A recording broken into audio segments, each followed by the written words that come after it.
The tale known as the poisoned dress or embalmed alive features a dress that has in some way been poisoned. This is a recurring theme throughout legends and folk tales of various cultures, including ancient Greece, Mughal India, and the United States. Although lacking evidence suggesting that some American urban legends are directly linked to the classical tales, they share several common motifs. The poisoned dress motif is similar to the shirt of flame. In Greek mythology, when Jason left the sorceress Medea to marry Glauce, King Creon's daughter, Medea took her revenge by sending Glauce a poisoned dress and a golden coronet, also dipped in poison. This resulted in the death of the princess, and, subsequently, the king, when he tried to save her. The Shirt of Nessus is smeared with the poisoned blood of the centaur Nessus, which was given to Hercules by Hercules' wife, Deianira. Deianira had been tricked by Nessus, and made to believe that the blood would ensure Hercules' faithfulness.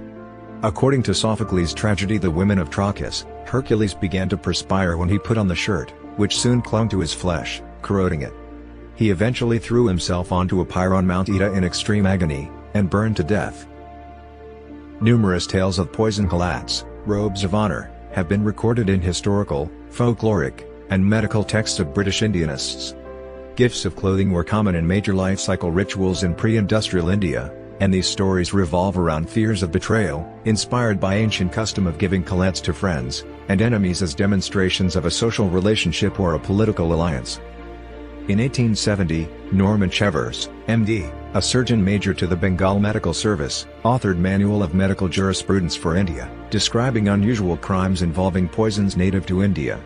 The book included 3 cases of poison halat death, attributing the cause of one of the deaths to lethal vesicants impregnating the fabric of the robe, and entering the victim's sweat pores. The theme of the poison dress appears in several American urban legends, which were recorded in folklore collections and journal articles in the 1940s and 1950s.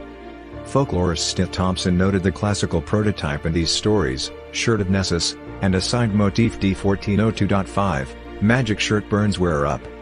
Jen Harold Brunvon provides the summary of one of the stories. Girl wears new formal gown to dance.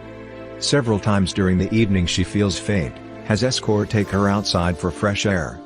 Finally she becomes really ill, dies in the restroom. Investigation reveals that the dress has been the cause of her death. It had been used as the funeral dress for a young girl, it had been removed from the corpse before burial, and returned to the store.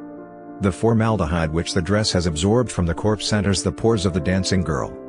Folklorist Ernest Bowman speculated that the story might have been used as adverse publicity to discredit a well-known store, since several variants of the story specifically mention the name of a store at which the dress was supposedly purchased. The legend continued to be told long after its initial popularity, with embalming fluid sometimes replacing the formaldehyde mentioned in the earlier version.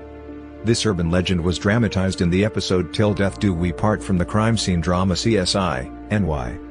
Also contributing to the poison dress theme is the prevalence of smallpox-contaminated blankets, which were given to Native Americans. Well-documented examples include the tainted blankets gifted to Indians at Fort Pitt in 1763.